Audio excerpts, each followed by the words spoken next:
My name is Adam Braunscheidel. I'm a CFP and Director of Research here at OJM Group.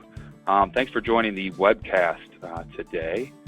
The topic for discussion is retirement plan options and industry trends, choices for both employers and employees. We're going to spend a little time getting into what those options are and just discussing a few trends that have come about in the industry as of late. Before we get started, we will have a few pages of disclaimers here. Please read through those at your leisure. Important highlights: we are an SEC registered investment advisory firm.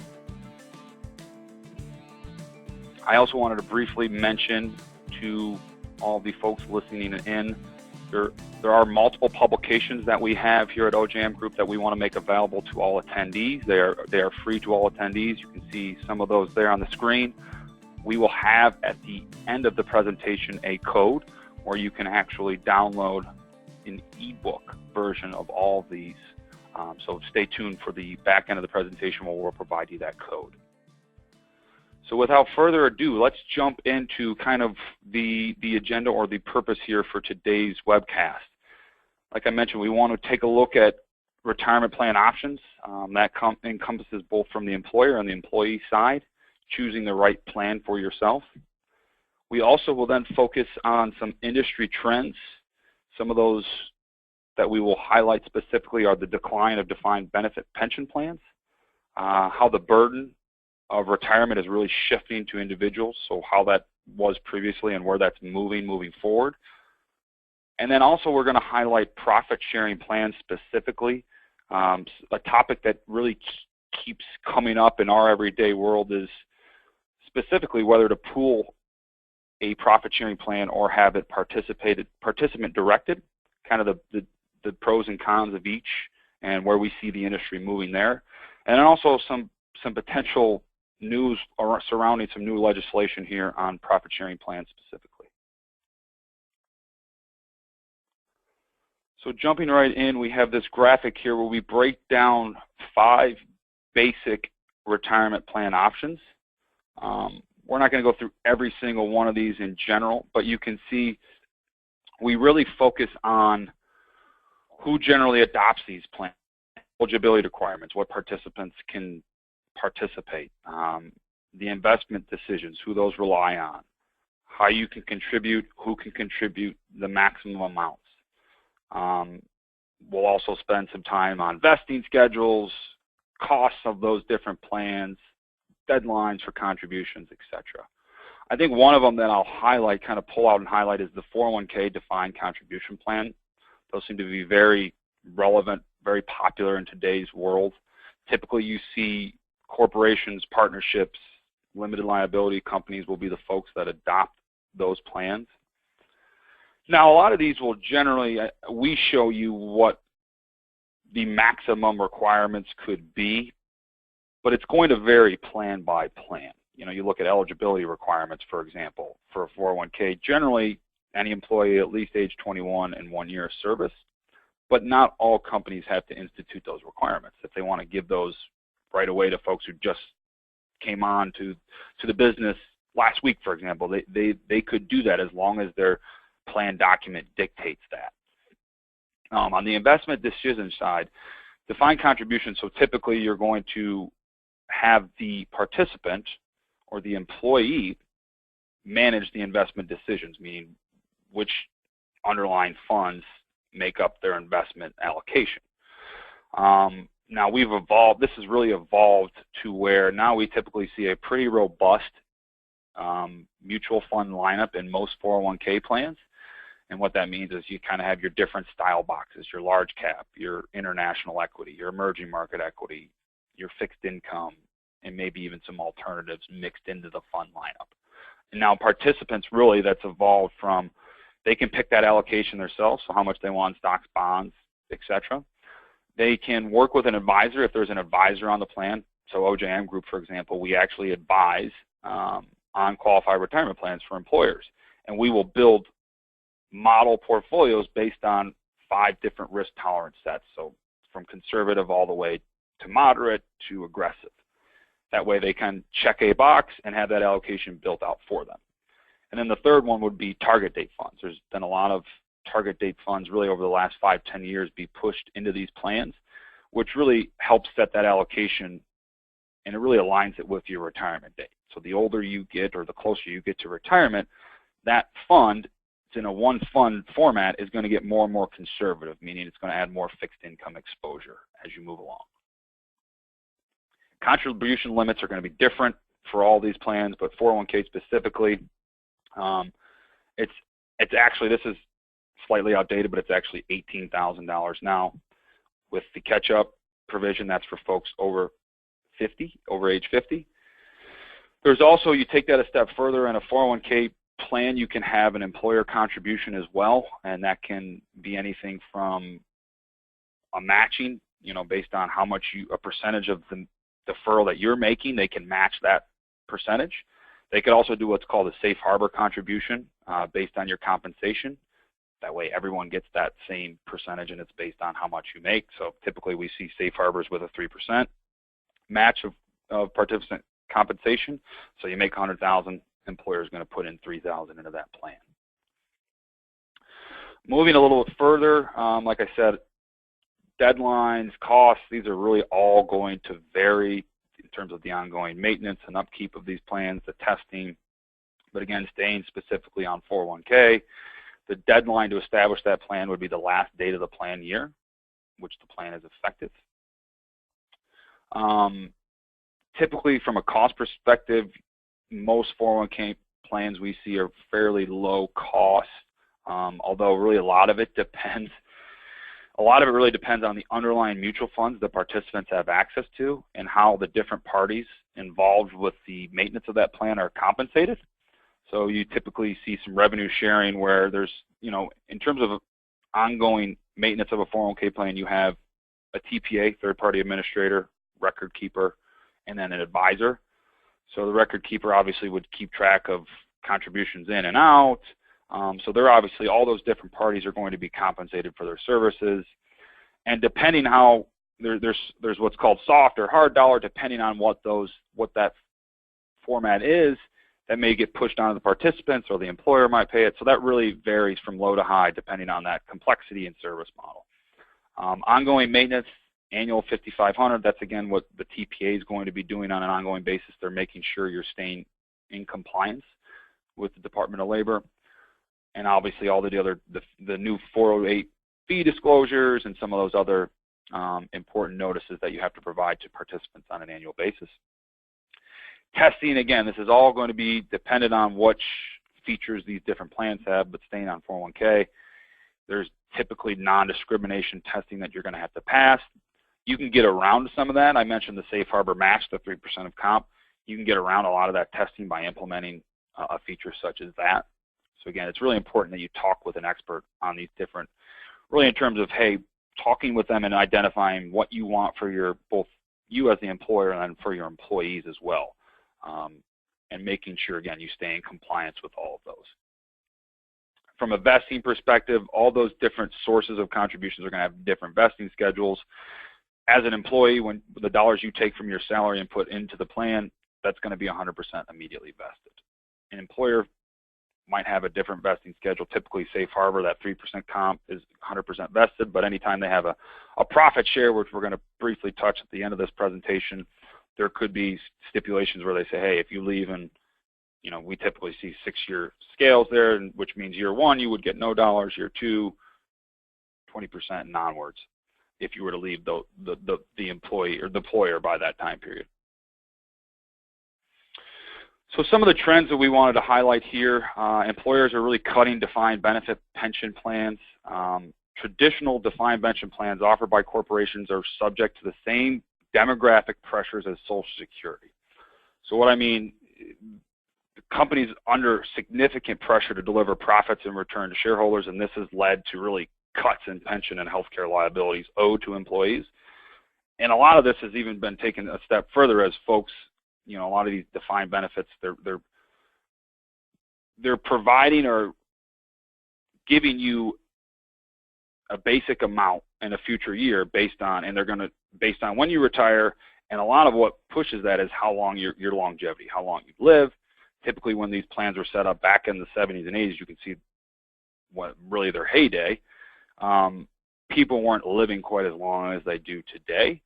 So when they, the mathematical formula back then just didn't keep up to pace with how long people are living or how early people may retire. So actually there's been a lot of these, you look at municipalities in terms of defined benefit plans, some municipalities have had a tough time paying out those benefits. You've seen specific companies, think back to the car manufacturers back in the financial crisis. These really are, the heyday is long gone. You can see the peak there in 1983 was 175,000 plans. It dipped below 50,000 in the late 90s, 1999. And you can see where we are today, just above 50,000, or right around 50,000, or excuse me, 40,000. Another trend that we're seeing is really the shift of burden is moving towards the individuals. And what we mean by that, you can kind of see these three different time frames here, 1974, 2010, and 2030. You can see back to Social Security, obviously when it was created, and we're going to touch on that here in a little bit, but people are living longer, retiring earlier, whatever the case may be. So Social Security is really just not as big of a source as it was, back in the 70s. You can see it went from 42% to just over under a fifth, 19%. A lot of what's driving income in retirement is wages, meaning people actually working in retirement, believe it or not. Again, this is another graphic to really show that over time, you should expect your personal savings to play a larger role in retirement. So again, it's really an evolution here, but from what people expect versus what they actually get. 74% of workers expect to receive retirement income from an employer-based plan, 401k, we briefly mentioned, while only 40% of those already retired actually receive income from a source. So what they intended to do versus what happens in actuality, there's a difference there. Traditionally, you think, again, Social Security and company pension plans were primarily dependent on to fund an individual retirement, and that gap has obviously grown. Again, they're no longer really going to play a prominent role. We kind of saw the decline of defined benefit plans specifically. So again, personal savings, the dollars you're saving out, in your investment accounts outside your 401k and IRAs is an important source as well, which I think typically a lot of people didn't necessarily think they would need. So again, Social Security is under strain. This is just kind of a graphical depiction of that. Social Security obviously is a pay-as-you-go system, meaning it's supported by taxes from current workers to pay the benefits of current retirees. So this scenario above indicates the number of people receiving benefits per 100 workers paying into the system. And there's three different scenarios: low cost, intermediate, and high cost. The number of beneficiaries per 100 workers has increased from 20 in 1960 to 36 in 2015.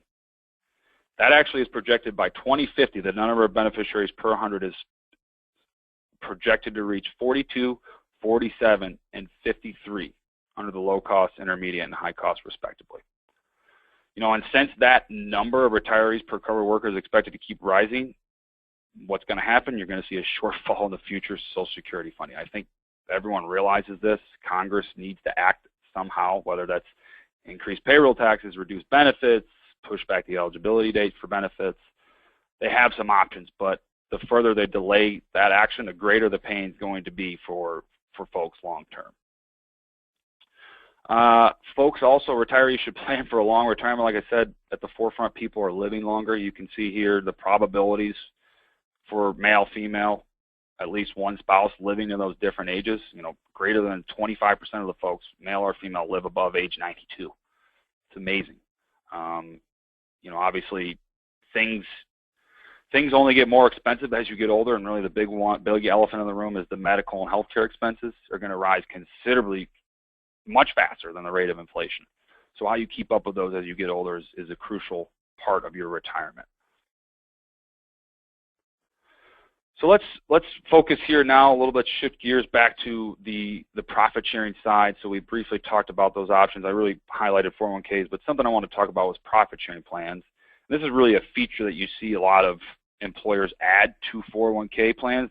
Really, again, it kind of coincides with the decline of defined benefit plans, but really a lot of plans have transitioned to, if they have a profit sharing plan, historically you would have typically seen most employers have all of the money in that profit sharing pooled into one bucket, $1 amount.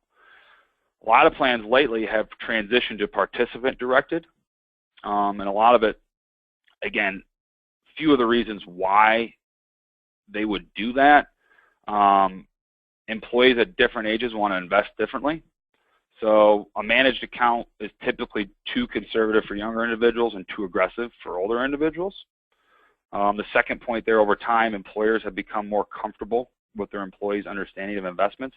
There's just much more out there. I mean, you look back in the 80s, 90s, you couldn't get ETFs. There wasn't much access to mutual funds, or they may be way higher cost than they are today. So just access and knowledge and technology around those different investments was difficult just 20, 30 years ago.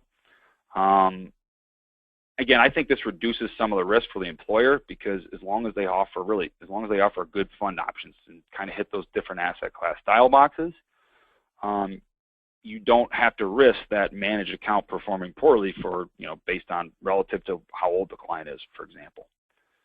And then third, with the inclusion of risk-based models, I touched upon it before, kind of the model allocations are target-based, the investment process has become much easier for employees to understand. You even go as far as to say, a lot of clients, a lot of participants, they say, hey, I want to defer 5% of my salary, but then they kind of get stuck and don't make an investment election, so their money sits in cash. I think that's the biggest issue we see with retirement plans. Well, a lot of folks are going to what we call automatic enrollment, meaning if they elect to have a deferral, it's going to automatically go into, most cases, a target date fund that coincides with them retiring at age 65, for example. That way they get those dollars. It's much easier to, much harder for those folks to not have an investment election in today's environment. I mean, you really look back just a few decades ago, you saw plans with as little as 4 or 5 investment options. Now I think you see a much more robust fund lineup. Now again, that can go too far. You don't want to inundate, you don't want to give too many fund options, all these different style boxes. You can go even further. You don't want to give them too many choices, because then that really confuses them. But again, I think offerings out there are much, much greater today. And I think another opportunity to look into as we progress here through the political landscape into year end, there has been some proposed legislation. So right now, what is out there is these companies could potentially get a tax credit of 15% of profit sharing distributions or greater. It's going to be capped at 10% of an employee's wages. And you can see kind of there to the right what the math would look like. And again, it's typically for folks in the lower income brackets. But let's say you earn $50,000 a year, you receive $5,000 from a profit sharing plan from your employer. Basically, and this is Hillary Clinton's actual proposed legislation, the employer would actually receive that 15% tax break there of $750 per worker in that instance. So again, as that progresses through the political landscape, that's just an opportunity for employers to get more dollars put away, not only in their own accounts, but their employees as well. It's an employee retention tool. Again, especially this coincides with the decline of those defined benefit pension plans and some of those other sources of income. This, again, it really helps retain those employees. So that was the basics of the presentation here today. We wanted to spend a few more minutes on just OJM Group specifically in terms of some of the areas of specialty that we have. We are a multidisciplinary, comprehensive financial planning firm. This presentation just really covered retirement planning, but in terms of the other expertises we have here in-house, we do a lot of this for our individual clients from an asset protection perspective. Tax planning is huge from a tax reduction standpoint. You can see some of these ideas there below each one of these categories. Corporate structure planning for our, we have a lot of physician clients, entrepreneur, business owners, very important piece there. Benefit planning, again, kind of hybrid with the retirement planning.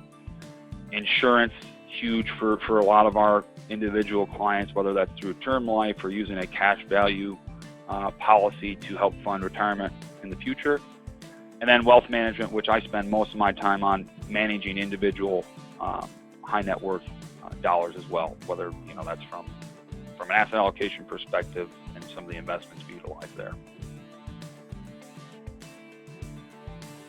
So I wanted to thank you for taking your time for listening to the presentation, the webcast here today. As an offer, we're going to actually offer a free copy of the 2 books you see there on the side for doctors only specifically, as well as Fortune Building for business owners and entrepreneurs. We also at the forefront had some other published books you saw. If one of those piques your interest as well, if you're in one of those specific specialties on the physician side, certainly those apply to this as well. So you can see the code down there at the bottom, web 0616 at checkout. If you use that promotional code, you will get those books for free, from whether that's hard book or an ebook for the Kindle or iPad. We also wanted to offer up a free consultation for folks that are interested in maybe entertaining a discussion or moving further in our planning process, engaging us through our consulting firm. That first initial call is a free, no-fee consultation, just to see if we would be a good fit to work with you in your specific circumstances. Again, my name's Adam Braunscheidel. I'm a CFP wealth advisor here at OJM Group. My contact information, phone number, and email are below. Feel free to reach out should you want to move further. Thanks again for your time today, and looking forward to potentially working with you in the future.